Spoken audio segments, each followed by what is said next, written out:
તો આગળના ક્વેશ્ચનમાં જીજેશ્રી વૈષ્ણવ પૂછે છે કે સમર્પિત અને અસમર્પિત પ્રસાદી વચ્ચે શું તફાવત છે? જેમ આ તો બધા આપણે જાણતા જોઈશું, પ્રભુને ધરેલું હોય એને આપણે સમર્પિત કહીએ છીએ, અને પ્રભુને ધર્યા વગરનું હોય અસમર્પિત વસ્તુ નામ તસ્માદ વર્જનમ આચરેત. મહાપ્રભુજીના વચનોને આ શબ્દોની સાથે આપણે યાદ કરીએ અને મહાપ્રભુજી આજ્ઞા કરે છે અસમર્પિત વસ્તુ નામ.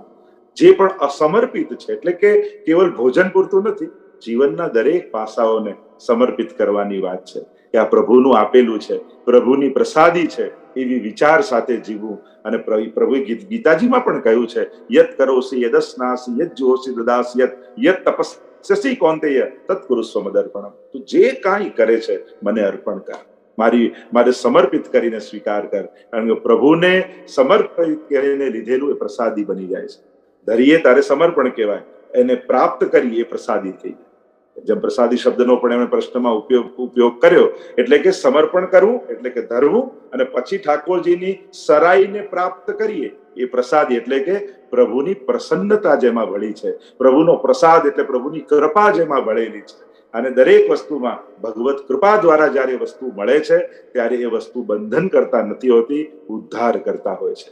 અને પ્રભુને ધર્યા વગરનું જે સ્વીકારીએ છે એ દરેક વસ્તુ આપણા જીવનનું બંધન છે, આપણા જીવનનો ભાર છે, અને એ ભોગ છે.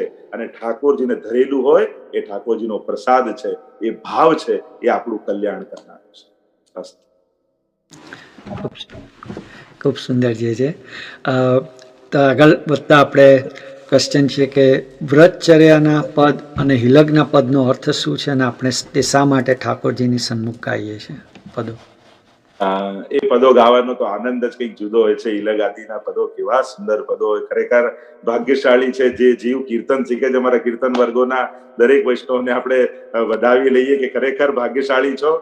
સૌથી પહેલા તો ભાગ્યશાળી એ છે કે જેના ઘરમાં ઠાકોરજી છે, અને ઠાકોરજી આવે એટલે કીર્તન ગાવાની ઈચ્છા સહજ જાગી જાય. અને કીર્તનના વર્ગોમાં એટલું સરસ રીતે બધા વૈષ્ણવ શીખી રહ્યા છે. અહીંયા સાંભળનારા દરેકને કહીશ, અને એમાં પણ યુએસએ રહેતા હોય તો તમે તો ભાગ્યશાળી છો કે વૈષ્ણવ સંઘ એક ઓપોર્ચ્યુનિટી તમને આપે છે, એક પ્લેટફોર્મ તમને પૂરું પાડે છે. ઘરે બેઠા તમે કીર્તન હવેલી સંગીત શીખી શકો, એટલે કેટલું સુગમતા અને કેટલું સરસ આપણે ત્યાં આ બધી સુવિધાઓ આપણને મળી. આવું ક્યાં 10-20 વર્ષ પહેલા ક્યાં મળતું હતું? આ તો આજે આટલું સુલભ થયું, છતાંય આપણે ન કરી શકીએ તો પછી આપણા દુર્ભાગ્ય વિશે બીજું શું માની શકાય કે છેક આપણા ઘર સુધી આ અષ્ટસખાઓની વાણી પહોંચવા તૈયાર છે, અને આપણે આપણું કોમ્પ્યુટર બંધ કરીને લેપટોપ બંધ કરીને બેઠા રહીએ તો એ તો આપણું દુર્ભાગ્ય કહેવાય. સમય મળતો નથી હોતો, સમય કાઢવો પડતો હોય છે. આ બધું થઈ નથી જતું, કરવું પડતું હોય છે. આ બધા અમારા બધા અમિતભાઈ બધા કાર્યકર્તાઓ પોતાનો સમય ફાળવી કામી બધા પોતાના ઘરના કેટલી જવાબદારી કેટલા બધું છોડી કેમ આ બધું કરે છે કે આખા સમાજને એનો લાભ મળે. આપણા થકી આપણે જો દયારામભાઈ નું પદ યાદ કર્યું કે તુજ સંગે કોઈ વૈષ્ણવ થાય તો તું વૈષ્ણવ સાચો, તારા સંગનો રંગ ન લાગે ત્યાં લગી તું કાચો. તો વિચાર કરો, આ જે વૈષ્ણવ સંઘમાં કાર્ય કરે છે આ બધા જ એમના સંઘથી, એમના પ્રયાસથી કેટલા લોકો વૈષ્ણવ થઈ ગયા. તો ખરેખર આ બધા લોકોએ તેમની વૈષ્ણવતાને સિદ્ધ કરી લીધી. કારણ કે તમારા થકી કોઈ વૈષ્ણવ થાય ત્યારે વૈષ્ણવતા સિદ્ધ થાય, એવા દયારામભાઈના શબ્દો છે. તો આ સિદ્ધ થઈ રહ્યું છે એ આપણે જોઈ રહ્યા છીએ. તો જે મૂળ વાત આપણે જે કરી રહ્યા છીએ કે વ્રતચર્યા એટલે ગોપીજનોએ કાત્યાયની વ્રત કર્યું હતું. કાત્યાયની મહાભાગે મહાયોગી નદીશ્વરી નંદ ગોપ સુતમ દેહી પતિમ મે કુરુતે નમ. અને એ મંત્રનો પાઠ કરતા કરતા જે વ્રતચર્યામાં ગોપીજનો અને ચિરણ લીલાનો આખો પ્રસંગ છે તો એના પદો એ વ્રતચર્યાના પદો કહેવાય છે. અને હિલગના પદો એટલે કે શીતકાલ આવે એટલે પ્રિયતમની યાદ વધી જાય, પ્રભુને મળવાની ઉત્કંઠા વધી જાય. તો હિયે લગી સોહી હિલગ, જે હૃદયમાં લાગી હોય ચોટ, હિયે લગી સો હિલગ. એટલે કે હિયમાં જે ચોટ લાગે, જે તાપ લાગે, જે ટીસ લાગે પ્રભુને મળવાની કે પ્રભુ ક્યારે હવે કૃપા કરશો. આ તો કૃપાના દિવસો છે, વચન આપી આપીને આપ જતા રહો છો. બાત હિલગ કી કહસો કહીએ, તો બાત હિલગ કી કહસો. આ કોને કહેવાયું? સુંદરી સકી વ્યવસ્થા યા તનકી. આ વ્યવસ્થા એવું દેહ ચારે બાજુથી લોકથી ઘેરાયેલો છું અને મનમાં જ એને બાંધીને રાખું છું. એ વાતોને, આ હૃદયની વાત હું કોની આગળ કહેવા જાઉં? અને જે અનુભવ થાય પણ અભિવ્યક્ત ન કરી શકે, પોતાના હૃદયની ટીસને કોઈની આગળ કહી ન શકે, અને હૃદય જયારે વ્યાકુલ બની જાય અને હૃદયમાં પ્રભુની લગન લાગી જાય, એ જ પદ હિલગના પદો છે. તો જ્યારે એ ટીસ તમારા હૃદયમાં જાગે અને જો અષ્ટસખાની વાણીનું માધ્યમ મળી જાય અને પ્રભુ આગળ જો એ અભિવ્યક્ત કરી શકાય તો ખરેખર આ દરેક પદો ઠાકોરજીને એ દોરથી ખેંચીને આપણા સુધી લઈ આવનારા એવી આ ડોરો છે કીર્તનો, એક એક પદો કે આમ લાગે કે ઠાકોરજી હમણાં દોડતા મને મળવા આવી જશે આ પદ જો ગાઈશ તો આ બધા પદોનો આનંદ વૈષ્ણવે લેવો જોઈએ. અને હવેલી સંગીતના ક્લાસીસમાં જોડાજો, શીખજો, તો તમને એનો આનંદ ખબર પડશે કે કેવો આનંદ છે. અસ્તુ. ખૂબ ખૂબ આભાર. સીમાબેન. તો જયશ્રી, હવે પછીના પ્રશ્નમાં વૈષ્ણવ પૂછે છે કે આપણે દરરોજ 5 તત્વ કેવી રીતે શુદ્ધ કરી શકીએ, એ આપ કૃપા કરી સમજાવો વિનંતી. આપણે ત્યાં ક્ષિતિજલ પાવક ગગન સમીરા, જેમ એમ કહ્યું, પંચ રચિત અધમ શરીરા. તો દેહને અધમ મર્યાદા માર્ગમાં માન્યો છે, પણ મહાપ્રભુજી એને અધમ નથી કહેતા. પુષ્ટિ કાયેન નિશ્ચય. મહાપ્રભુજી તો આ દેહને પણ સન્માન આપતા કહે, વૈષ્ણવનો દેહ જે ઠાકોરજીને સ્પર્શ કરે છે એ અધમ કેમ હોઈ શકે?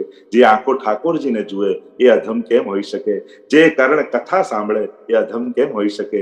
જે હાથ નિત્ય ઠાકોરજીના શૃંગાર કરતા હોય એ અધમ કેમ હોઈ શકે? જે જીવા પર ભગવત નામ રહેતું હોય એ અધમ કેમ હોઈ શકે? પણ છતાંય પંચ ભૌતિક દેહ છે તો એની શુદ્ધિનો પ્રકાર પૃથ્વી, જળ, તેજ, વાયુ ને આકાશ.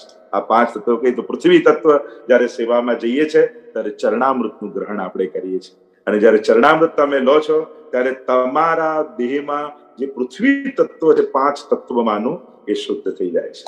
અને શુદ્ધ એટલે ચોખ્ખું નહીં, પ્રભુને લાયક અલૌકિક થઈ જાય છે. આપણે ત્યાં શુદ્ધિ એટલે અલૌકિકતા, અશુદ્ધિ એટલે લૌકિકતા. અને એટલા માટે શુદ્ધિ જયારે હું કહું તેને અલૌકિકતાના અર્થમાં લેજો. તો પૃથ્વી તત્વ ચરણામૃતથી, જલ તત્વ શ્રી યમુનાજી ઠાકોરજીનું ચરણામૃત તમે ગ્રહણ કરો તો એનાથી પણ થાય કે જયારે ચરણામૃત આપણે ગ્રહણ કરીએ છીએ ત્યારે આપણું જલ તત્વ અથવા યમુના પાન કરી જારીજીનું જલ લઈએ એ જે ક્રમ છે, તો સ્નાન કરવાનો પ્રકાર, અને સ્નાન કરીને યમુનાષ્ટકનો પાઠ કરવા માત્રથી પણ જલ તત્વની પૃથ્વી, જલ, તેજ તત્વ. તો આપણે ત્યાં તેજ તત્વ અને પૃથ્વી, જલ, તેજ, વાયુ ને આકાશ, આ 5 તત્વો છે. તો ભગવદ નામ લેવા માત્રથી, અને શબ્દ એ આકાશનો ગુણ છે, અને એટલા માટે જયારે વૈષ્ણવ મળે જય શ્રી કૃષ્ણ કરીએ યા મંદિરમાં પ્રવેશતા હોય તો વલ્લભાધીશ કી જય, ગુસાઈજી પરમ દયાલ કી જય, અથવા ભગવદ નામ ગુણગાન આદિ કરીએ છીએ તો એનાથી આકાશ તત્વની શુદ્ધિ થાય છે. તે જ તત્વો જયારે મસ્તક પર આપણે તિલક કરીએ છીએ અને એ તિલક કરવા માત્રથી તેજની શુદ્ધિ થાય. તો પૃથ્વી, જલ, તેજ, વાયુ અને આકાશ. આ તો વાયુ તત્વ રહ્યું. એ વાયુ તત્વ જયારે કર્ણમાં આપણે ભગવદ નામનું શ્રવણ કરીએ છીએ તો એના માત્રથી એની શુદ્ધિ થાય. અથવા પ્રભુની પ્રસાદી ગંધ, જેમ અત્તર લઈ અને પ્રભુનું પ્રસાદી અત્તર જયારે આપણે ગ્રહણ કરીએ છીએ તો એનાથી પણ વાયુ તત્વની શુદ્ધિ થાય. એવા ઘણા બધા ભાવ અને ભેદ આપણે ત્યાં બતાવ્યા છે આ 5 તત્વોની શુદ્ધિના. અને આપણે ત્યાં આ પુષ્ટિ માર્ગના 5 તત્વો નિત્ય ગાયેજી, એના જન્મ જન્મના. તો આ 5 તત્વોને કેવલ યાદ કરી લો ને, જો આમ દોડ છે, સાવ સહેલો ઉપાય બતાવો. આ તો બધા સૈદ્ધાંતિક પ્રણાલિકાના છે, પણ પુષ્ટિ માર્ગના 5 તત્વો નિત્ય ગાયેજી, એના જન્મ જન્મના પાપ સર્વે જાયેજી. તો આ 5 તત્વોને યાદ કરો. આ શ્રીજી, શ્રી નવનીત પ્રિયા, પહેલા ઠાકોરજી, પછી વલ્લભ કુળ ને ભજીએજી, પછી ગિરિરાજજી, યમુનાજી ને વ્રજભૂમિ, અને આ 5 તત્વોને યાદ કરો તો આપણા 5 તત્વોની શુદ્ધિ. કારણ કે શબ્દ, સ્પર્શ, રૂપ, રસ અને ગંધ આ 5 તન્માત્રાઓ છે, આ 5 જ્ઞાનેન્દ્રિયોની, અને એની શુદ્ધિ થઈ આ 5 તત્વો શુદ્ધ થાય અને આ દેહ અલૌકિક બની તનુ નવત્વની પ્રાપ્તિ થઈ અને ભગવત સેવાને લાયક બને છે. અસ્તુ. ખૂબ ખૂબ આભાર છે. અને આગળ વધીએ. ક્વેશ્ચન છે, શ્રીમદનો અર્થ શું થાય અને યમુનાજીને મહારાણી યમુનાજી શા માટે કહીએ છીએ, અને યમુનાજીની ઝારીજીનો નેવરો ભીનો હોય કે સૂકો? તો આપ સમજાવો. આપણે ત્યાં 2-3 પ્રશ્નો એક સાથે કર્યા. એમાં પહેલો પ્રશ્નનો ઉત્તર એમ આપી શકાય કે જે આપણે શ્રીમદ શા માટે શબ્દનો, અને ખાસ કરીને શ્રીમદ ભગવદ ગીતા, શ્રીમદ ભાગવત, શ્રીમદ વલ્લભાચાર્ય મહાપ્રભુજી, આ શ્રીમદ બધા આગળ નથી લખાતા. જે ભગવદ રૂપો હોય, સાક્ષાત ભગવાનના ગુણો જેમાં હોય એની આગળ જ શ્રીમદ લખાય. તો શ્રીમદ એટલે કે શ્રીયુક્ત, એટલે કે ઐશ્વર્ય, વીર્ય, યશ, શ્રી, જ્ઞાન અને વૈરાગ્ય. તો આ જે 6 ગુણો ભગવાનના, જેને ભગ કહીએ, જેને ધારણ કરે ભગવાન, એટલે જે 6 શ્રી, 6 ઐશ્વર્યો યા 6 ભગવત ગુણો જેની અંદર બિરાજમાન હોય એને ભગવાન કહેવાય. અને એટલા માટે શ્રીમદ ભાગવત કથા એમ આપણે કહેતા હોઈએ છીએ, શ્રીમદ ભગવદ ગીતા આપણે કહેતા હોઈએ છીએ, શ્રીમદ ગોકુલ કહેતા હોઈએ છીએ, શ્રીમદ વલ્લભ કહેતા હોઈએ છીએ. તો આ જેમાં સાક્ષાત ભગવાનના 6 ગુણ બિરાજતા હોય એની આગળ શ્રીમદ શબ્દનો પ્રયોગ થતો હોય છે. આગળ કહ્યું શ્રી યમુનાજી મહારાણી કેમ છે? તો મહારાણી એટલા માટે છે કે એ સાક્ષાત ઠાકોરજીના સર્વ ઐશ્વર્યોને ધારણ કરેલા છે. પ્રભુના સર્વ ઐશ્વર્યો શ્રી યમુનાજીમાં બિરાજમાન છે. અષ્ટવિધ ઐશ્વર્યોની તેની પણ ચર્ચા છે. અને આગળ ગુણ રૂપ શ્રી કૃષ્ણ કે જેમ 41મા પદમાં પણ આપણે ચર્ચા કરી શકીએ.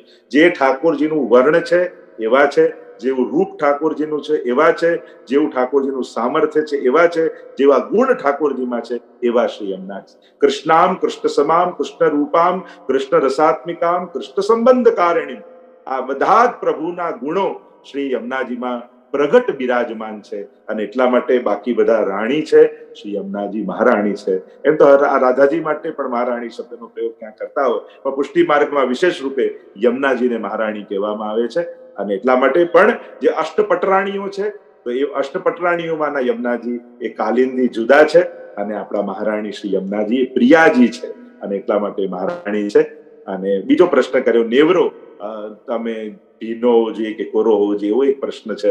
તો શીતકાલ હોય ત્યારે બહુ ભીનો નહીં રાખવો, ઉષ્ણકાલ હોય ત્યારે ભીનો રાખવો, જેથી એમાં શીતલતા રહે ઉષ્ણકાલમાં, અને શીતકાલમાં બહુ શીતલતા થઈ જાય તો પ્રભુને પધરાવવું કઠિન લાગે. અને એટલા માટે નેવરો ઉષ્ણકાલ અને શીતકાલમાં જુદી રીતે રાખવામાં આવે. હવે પછીના ક્વેશ્ચનમાં જે શ્રી વૈષ્ણવે પૂછ્યું છે કે સુદર્શન ચક્ર પાઠનો હેતુ શું છે અને તે નારાયણ કવચ પાઠથી કેવી રીતે અલગ છે, એ આપ કૃપા કરી સમજાવી નથી. કવચ એ પ્રાયઃ પોતાની રક્ષા માટે કરવામાં આવતો પાઠ છે. જેમ તલવાર અને યુદ્ધ થતું હોય ત્યારે કવચ ધારણ કરી રાખે. આપણે કહીએ ને કર્ણ પાસે કુંડલ અને કવચ હતા, એટલે કે કવચ ધારણ કરીને યોદ્ધા યુદ્ધ લડવા જાય. એટલે ઘણીવાર જીવનમાં અનેક પ્રકારથી સંકટો આવતા હોય છે. ઘણીવાર પોતાના કર્મોને કારણે, ઘણીવાર પોતાના સ્વભાવને કારણે, ઘણીવાર ભાગ્યને વશ થઈ. હવે એને ટાળી શકાતું નથી ભાગ્યને ઘણીવાર. તો શું કરવું? તો કે યુદ્ધ લડવા માણસ જાય, હવે યુદ્ધ તો લડીને સામેથી વાર તો થવાનો જ, પણ જો કવચ પહેર્યું હોય તો એ વારથી બચી શકાય. અને એટલા માટે આપણે ત્યાં આવા જુદા જુદા પ્રકારના કવચના પાઠ કરાય છે. કારણ કે કર્મ દ્વારા, ભાગ્ય દ્વારા આવતા દુઃખોને ટાળવું આપણા સામર્થ્યમાં નથી, પણ આવેલા દુઃખો ટળી જાય, આપણને સ્પર્શ કરીને નીકળી જાય, એટલે કે આપણા સુધી આવે ખરા પણ આપણને દુઃખ પહોંચાડી ન શકે એવું રક્ષા માટેનું કરેલું કોઈ વસ્ત્ર કે કોઈ ધાતુ, અને એને કારણે વારમાંથી બચે એ રીતે એમાં પોતાના કર્મ અને ભાગ્યથી આવતા દુઃખથી રક્ષા આપણી થાય. એટલા માટે કવચના પાઠ છે. એમાં વિશેષ કરીને નારાયણ કવચનું વિધાન વિશેષ રૂપે છે કે જે ભાગવતજીમાં આવેલું છે. અને ભાગવતજીમાં વૃત્રાસુરની કથા બધા જ જાણો છો. અને એમના જયારે ત્વષ્ટા એના પુત્ર વિશ્વરૂપ હતા, અને દેવતાઓએ પોતાના ગુરુપદે એમને સ્થાપ્યા વિશ્વરૂપને, પણ એમની માં અસુર કુળની હતી, એટલે યજ્ઞમાંથી કોઈ પણ ભાગ આવે એ થોડો ભાગ અસુરોને આપી દેતા. અને ઇન્દ્રએ ગુરુનો શિરચ્છેદ કરી દીધો, અને શિરચ્છેદ કર્યો. અને પછી આગળની જેમ વૃત્રાસુરની જે બધી કથા છે, ત્વષ્ટાએ યજ્ઞ કર્યો અને વૃત્રાસુર પ્રગટ થયા. પણ આ વિશ્વરૂપે દેવતાઓની રક્ષા માટે એમને આ નારાયણ કવચ આપ્યું કે નારાયણ કવચથી અસુરોના વારથી એ લોકો બચી શકે અને અસુરોથી એમની રક્ષા થાય. અને એટલા માટે જીવનમાં કોઈ પણ પ્રકારની સંકટ આવતું હોય, વૈષ્ણવ અન્યાશ્રય તો કરતો નથી, તો પછી કઈ રીતે, અને પ્રભુને શ્રમ આપતો નથી, અને પ્રભુને શ્રમ ન લેવો પડે એટલા માટે એ કવચ આદિના પાઠ કરી પ્રભુને શ્રમ, ભક્તના દુઃખો દૂર કરવા માટેનો શ્રમ ન લેવો પડે એના માટેનો આ એક પ્રકારનો ઉપાય હોય છે. તો નારાયણ કવચ કરી શકાય, પણ સુદર્શન કવચ એ મહાપ્રભુજી રચિત નથી, અન્ય આચાર્યો દ્વારા રચિત છે. અને અનેક સુદર્શન કવચો પ્રાપ્ત છે, વિશેષ કરીને રામાનુજાચાર્ય, કારણ કે એમને સુદર્શનનો અવતાર માનવામાં આવે છે. અને એમના દ્વારા રચિત જે સુદર્શન કવચ છે એ વધારે ઓથેન્ટિક માનવામાં આવે છે. અને અત્યારે જે પ્રાય પ્રસિદ્ધ છે એ બહુ ઓથેન્ટિક નથી, પણ ભક્તો જે મર્યાદા માર્ગી ભક્તો છે ઘણીવાર રક્ષા માટે શું કરે, તો એનો આદિ પાઠ કરતા હોય છે, ભગવદ નામનો આશ્રય લેતા હોય છે, અને અનેક પ્રકારની એની માન્યતાઓ છે. પણ મૂળમાં કવચ એ રક્ષા માટે છે. અને વૈષ્ણવ નારાયણ કવચનો પાઠ કરે તો નિશ્ચિત એને રક્ષા થાય. જેમ પૂતના કવચનો પણ પાઠ હોય છે. નાના બાળકો બીમાર હોય ને એની રક્ષા માટે જે પૂતના આવીને ભગવાન એનો વધ કર્યો ને ત્યારે બધા વ્રજવાસીઓ દોડીને આવ્યા અને ગાયનું કુછ ફેરવતા ફેરવતા જે શ્લોકો બોલ્યા એને પૂતના કવચ કહીએ છીએ કે ઠાકોરજીની રક્ષા માટેનો એ કવચ છે. એમ નાના બાળકો માટે પૂતના કવચનો પાઠ કરાતો હોય છે. તો આવા ભાગવતજીમાં વર્ણિત કોઈ કવચનો પાઠ કરો તો એનાથી કોઈ દોષ નથી લાગતો અને પ્રભુને પણ શ્રમ નથી પડતો અને વૈષ્ણવ પોતાની રક્ષા પણ કરી શકે છે. અસ્તુ. ધન્યવાદ જે આપણે ખૂબ સુંદર રીતે સમજાયું. અને આગળ એક ક્વેશ્ચન છે, ગુંજામાળાનું શું મહત્વ છે? આપણે ત્યાં ઠાકોરજી બધા જ શૃંગાર ધરે, પણ જો ગુંજામાળા ન ધરાય તો હજી શૃંગાર પૂરા થયા ન કહેવાય, અધૂરા જ કહેવાય. કારણ કે હજી ગુંજામાળા ધરવાની બાકી છે. તો ગુંજામાળા એમ જોવા જાઓ તો તમે ભૌતિક રૂપે જુઓ તો ચણોટી એ તો વિષવાળી હોય. ખરેખર તો એમાં વિષ હોય. કોઈ એમ કે ચણોટી કહી જાય તો એના શરીરમાં વિષ ફેલાઈ જાય. પણ આપણે ત્યાં એની ભૌતિક રૂપે નથી જોવાતું, એનું આધ્યાત્મિક આદિ દૈવિક ભાવ.